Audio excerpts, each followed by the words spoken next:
Queridos irmãos e irmãs, nós iniciamos hoje a leitura de um dos textos mais bonitos do Novo Testamento, a carta aos Efésios, carta de Paulo aos Efésios.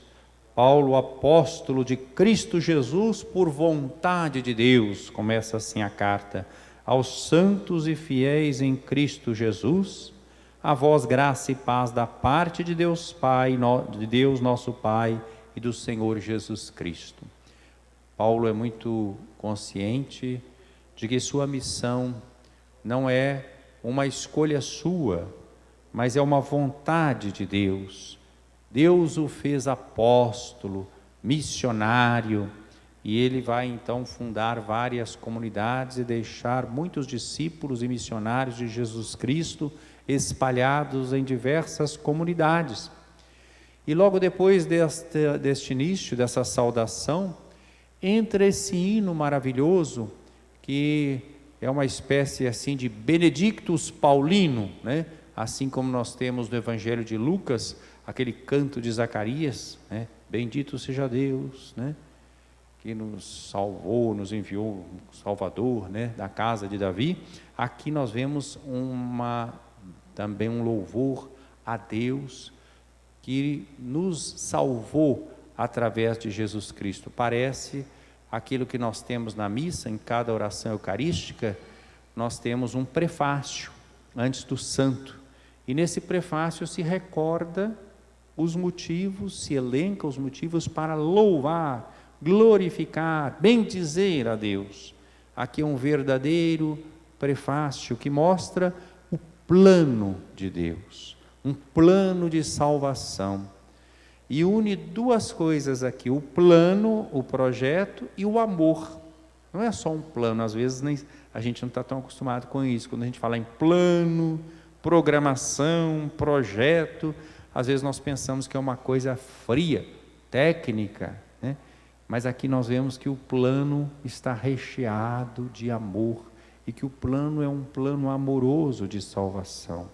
Por isso essas palavras que merecem ser assim assimiladas por cada um de nós, para vermos o quanto cada um e todos somos amados, eleitos, escolhidos por Deus, chamados, vocacionados. Bendito seja Deus, Pai de nosso Senhor Jesus Cristo. É a primeira afirmação.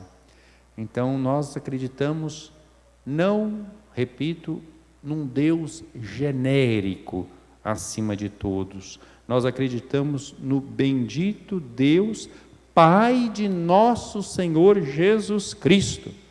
Ou seja, Deus para nós tem um rosto, ele foi revelado na pessoa de Jesus Cristo. Só presta culto verdadeiro a Deus quem realmente acolhe em sua vida Jesus Cristo e seu Evangelho na sua totalidade. Não o Evangelho à nossa imagem e semelhança, feito para o nosso gosto, mas o Evangelho na sua integralidade, na sua interpelação mais profunda a cada um de nós para uma vida na graça, no Espírito. Ele nos abençoou com toda a bênção do seu Espírito, em virtude de nossa união com Cristo no céu. Vocês podem ver que aqui fala-se da Santíssima Trindade. Deus é o Pai de nosso Senhor Jesus Cristo. Jesus Cristo é o nosso Senhor, Kyrios, Adonai, portanto Deus. E Ele, o Pai, nos abençoou com toda a bênção no seu Espírito, o Espírito Santo, em virtude de nossa união com Cristo, no céu. Quer dizer, o projeto. Nós não fomos feitos para coisa pequena. Tem gente que às vezes tem um relacionamento com Deus que pensa que Deus é só para um quebra-galho, para resolver nossos problemas nessa vida. É reduzir muito Deus. É claro que Deus se importa com as nossas dificuldades, com os nossos problemas, com os nossos desejos, mas Ele quer nos dar muito mais do que isso que às vezes nós pedimos. Às vezes nós pedimos, desculpa a expressão, ninharias, mesquinharias, quando Deus quer nos dar o céu. O céu não é um lugar de folga, O céu é um lugar de amor, de harmonia, de comunhão com Deus e entre nós. Deus quer que nós participemos da vida de Deus. Em Cristo, Ele nos escolheu antes da fundação do mundo, né? Para que sejamos santos e irrepreensíveis sob o seu olhar no amor. Vejam que beleza de projeto, né? Ele nos escolheu, a todos nós, em Cristo. Quer dizer, tudo que Deus faz tem uma referência a Cristo, ao Filho eterno. Então nós somos chamados a sermos filhos e filhas de Deus, no único Filho por natureza, o Filho unigênito, Jesus Cristo. Então Ele nos escolheu antes da fundação do mundo, né? Quer dizer, nós somos uma criatura muito especial. Deus criou tudo, o mundo que está aí, tudo tem valor, mas o ser humano foi escolhido para ser santo e irrepreensível sob o olhar de Deus no amor. Ele nos predestinou, ou seja, vocacionou. Essa predestinação aqui não é predestinação, às vezes a gente tem a ideia de destino, né? Um destino que paira sobre mim e que às vezes então vai controlar a minha liberdade. Não, Ele nos predestinou, significa que Ele nos vocacionou, nós temos uma inclinação, um chamado, uma proposta para sermos filhos adotivos por intermédio de Jesus Cristo, conforme a decisão de sua vontade, para o louvor de sua glória e da graça que Ele nos cumulou no seu bem-amado. Vocês estão vendo que o tempo todo fala de amor. Jesus Cristo é o bem-amado. Então nós somos chamados a ser filhos adotivos. Quer dizer, a nossa relação com Deus não é marcada pelo medo, pelo temor, pelo utilitarismo, mas é uma relação de amor, de participação na vida do bem-amado de Deus. E aí vem o versículo 7, que recorda a vida histórica de Jesus, quando diz: pelo seu sangue nós somos libertados. É uma referência ao Filho de Deus que assumiu a nossa história, marcada pelo pecado, que encontrou rejeição, que encontrou perseguição. Então, por isso o sangue, pelo seu sangue nós somos libertados. Nele as nossas faltas são perdoadas, segundo a riqueza de sua graça. Então a misericórdia de Deus, que Deus derramou profusamente sobre nós, abrindo-nos a toda a sabedoria e prudência. Ele nos fez, portanto, conhecer o mistério de sua vontade, o desígnio benevolente que de antemão determinou em si mesmo, para levar à plenitude o tempo estabelecido e recapitular em Cristo o universo inteiro, tudo que está nos céus e tudo que está sobre a terra. Está vendo? Tudo está ligado, como gosta de falar o Papa Francisco, né? Tudo está interligado. Então Deus nos fez conhecer em Jesus Cristo o mistério de sua vontade. Mistério aqui não é uma coisa inacessível, mas mistério aqui é justamente o projeto de salvação de Deus, o projeto amoroso que Ele decidiu, independentemente do nosso comportamento. Vejam como o amor de Deus é incondicional. Geralmente nós pensamos assim: Deus gosta de mim se eu faço o bem, e Deus não gosta de mim se eu faço o mal. Mais ou menos nós pensamos assim. Não, Deus gosta de nós de qualquer jeito. Não que Ele aprova o mal, não é isso não. O amor dele é incondicional, não é porque nós somos bons ou fazemos o bem, é porque Ele é bom e Ele é amoroso. Então Ele quer o nosso bem, a nossa salvação, e o seu desígnio é recapitular todas as coisas, o universo inteiro em Cristo, tudo que está sobre a terra em Cristo.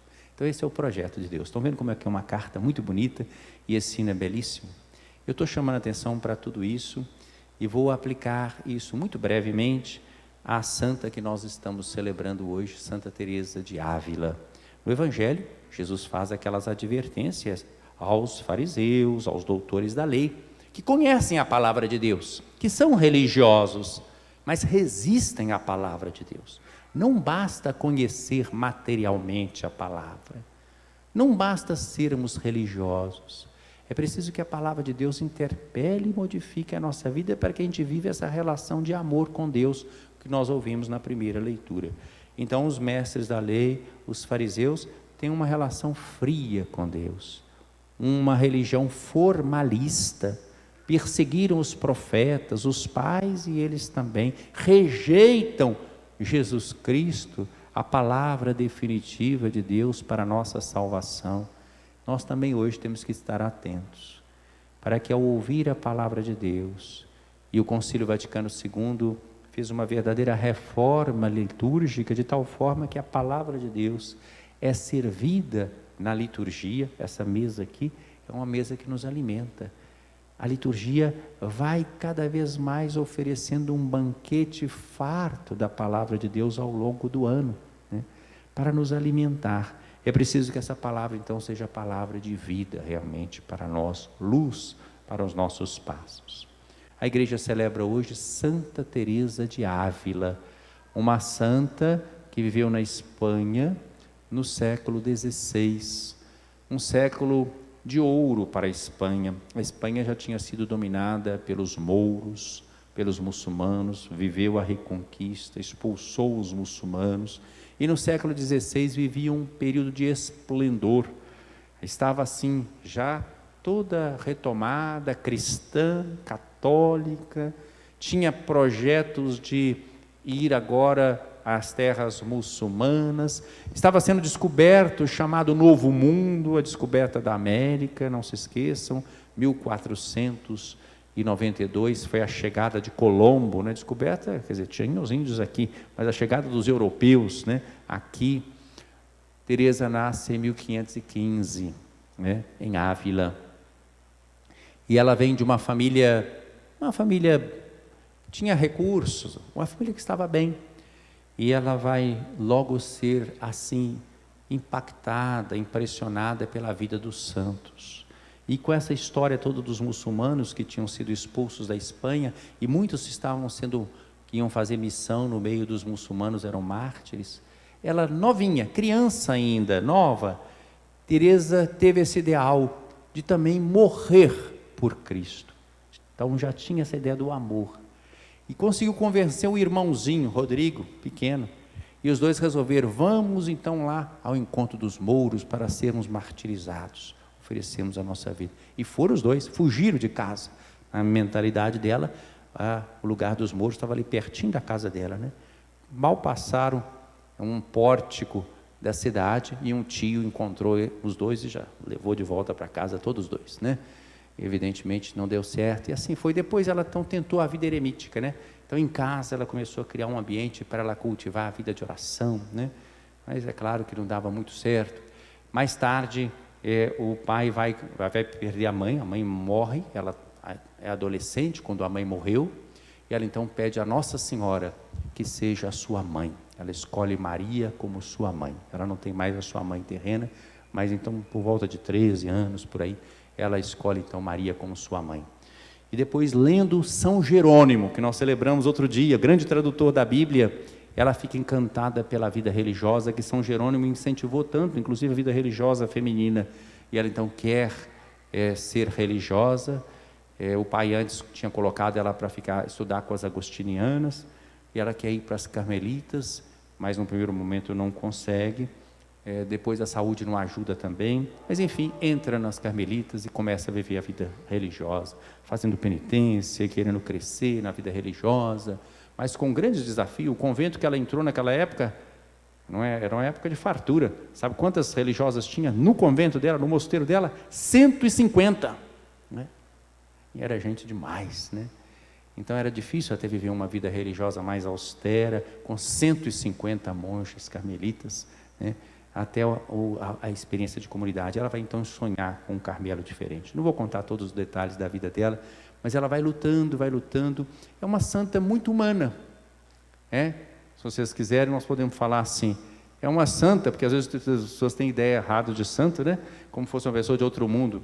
É uma santa que dorme, que come, que conversa, né? Que tem ideia, mas é uma santa que vai querer crescer na vida religiosa, vai ter também seus atrativos pelas coisas humanas, as conversações vãs que ela vai depois, nada de grave, né? Mas assim, para nós não é nada de grave, mas para ela depois, à luz da experiência que ela vai ter, ela achou que foi uma grande perda de tempo, né? Ficar no parlatório conversando com os outros, frequentando algumas casas, alguns palácios que em Ávila ela tinha que frequentar, até por causa dos problemas dela de saúde, que saía frequentemente por causa da saúde. Pois bem, Teresa vai então depois encetar a verdadeira reforma do Carmelo. Sonha com um Carmelo mais austero, que não tenha uma regra mitigada, que seja menor, vai conseguir, vai fundar, mas vai enfrentar muita dificuldade. Isso que nós ouvimos no Evangelho. Fariseus e mestres da lei, também ela teve dificuldade, né? Então houve divisão na ordem, teve má compreensão. Vai encontrar depois um jovem sacerdote, da qual ela de certa forma vai ser mãe inspiradora. São João da Cruz, com 25 anos, queria entrar para a Cartucha, e ela convence São João da Cruz a ser carmelita, e também no ramo masculino, reformar o Carmelo, e ele vai então entrar por aí, também vai enfrentar muitas dificuldades. Teresa vai conseguir unir uma coisa difícil, uma vida contemplativa, inclusive com muitos dons místicos que ela vai receber de Deus, e também uma vida ativa de fundações no meio de todas as dificuldades. Sem entrar em todos os detalhes, o que eu queria chamar a atenção é isso: Teresa vai ter uma experiência de Deus que é amor, né? E essa experiência é que vai perpassar a sua vivência religiosa. Para Teresa, a oração é falar com Deus como se fala com um amigo, né? Para Teresa, ela vai perceber que ainda que a pessoa esteja no mais alto da contemplação, nada devemos preferir, diz ela num dos seus escritos, do que a contemplação dos mistérios da vida de Jesus Cristo. Porque Deus se revelou, estão vendo como é que está coerente com a primeira leitura? Através desse rosto, Jesus Cristo, que foi crucificado, que nasceu pobrezinho, que viveu neste mundo fazendo bem, que foi crucificado e que ressuscitou. Teresa então vai se voltar, ela vai se inspirar em grandes mestres espirituais. Ela vê com grande simpatia um São Francisco de Assis, né? Uma Santa Catarina de Sena, um Santo Antônio de Pádua. Ela cita e fala, essas pessoas tinham proximidade, intimidade com Deus, e ela vai buscar tudo isso. Vai ter o seu percurso longo, altos e baixos, até que vai crescendo cada vez mais, e o Senhor realmente se manifesta a ela, lhe dá a graça desta reforma. Ela então está dentro do momento da reforma católica, logo depois do Concílio de Trento, e ela é uma grande reformadora. Quando ela foi canonizada juntamente na mesma época com Santo Inácio de Loyola, São Filipe Neri, né? Grandes santos reformadores, né? Mas ela é que foi declarada muito mais tarde por São Paulo VI, em 1970, doutora da Igreja. Paulo VI fez isso. 2 mulheres, pela primeira vez, foram proclamadas doutoras da Igreja: Santa Teresa de Ávila e Santa Catarina de Sena, né? Uma leiga, Santa Catarina de Sena, e terceira dominicana, e uma religiosa carmelita, Santa Teresa de Ávila. Ou seja, o que ela deixou, não foi só, ela deixou seus escritos para suas irmãs, mas não foi só para as irmãs, servia para toda a igreja. Seu ensinamento escrito é uma conversação, embora tenha toda uma profundidade, ela fala da sua experiência e pode ensinar toda a igreja. Então Teresa vai ensinar que os votos religiosos, os conselhos evangélicos, devem ser vividos não simplesmente numa roupagem disciplinar, jurídica, mas permeados pelo amor. O que é a pobreza? Para Teresa de Ávila, é liberdade interior. Viver pobre, com simplicidade, despojada, dá uma liberdade interior e dá um testemunho para todos os cristãos que nós estamos neste mundo de passagem, que os bens verdadeiros estão junto de Deus. A castidade para ela não é algo assim como se fosse uma renúncia pesada, que vá fazer com que a pessoa se sinta sofrida. Não, é um ato de amor, é um desposar Jesus Cristo, e portanto todas as forças do ser humano estão voltadas para aquele que é o amor, que é Jesus Cristo, ela se considera esposa de Jesus Cristo. A obediência é algo que ela diz, não uma obediência qualquer, disciplinar, mas é dar audiência e acolher a vontade de Deus na própria vida, através da igreja. Quando ela morre, pouco antes de morrer, ela diz, eu sou filha da igreja. Então ela vê na igreja exatamente a orientação segura para acolher a vontade de Deus. E Santa Teresa vai dizer, é famosa essa frase, nada te perturbe, nada te espante, né? Só Deus basta. Então ela, no meio de todas as dificuldades também da sua obra reformadora, ela mantém a serenidade porque ela descobriu o amor de Deus. E é também de Santa Teresa a seguinte expressão, Senhor, dizendo para o crucificado, eu te amo, não por medo do inferno, de tal forma que se inferno não existisse, eu te amaria a si mesmo. Eu te amo, Senhor, não por desejo do céu, porque ainda que céu não houvesse, eu te amaria. E ela então vai declarar que ela ama o Senhor, porque Ele deu a vida por nós na cruz. Então, por isso, ela pode viver os conselhos evangélicos na sua radicalidade, porque todos estão marcados pela experiência do amor. Estão vendo que tudo isso é expressão da primeira leitura que nós ouvimos de hoje, e que Teresa elogia tanto Paulo, e que fala desse projeto amoroso de Deus para cada um de nós. Meus irmãos, não sejamos mesquinhos. Nós estamos participando dessa Eucaristia, neste dia da doutora da Igreja, Santa Teresa de Ávila. Peçamos a graça de descobrirmos sempre mais, na Palavra de Deus, expressa nas Sagradas Escrituras, esse amor incondicional por cada um de nós e por todos nós. E esse chamado a vivermos no amor, na fraternidade, na justiça, na verdade. Louvado seja nosso Senhor Jesus Cristo. Para sempre seja louvado.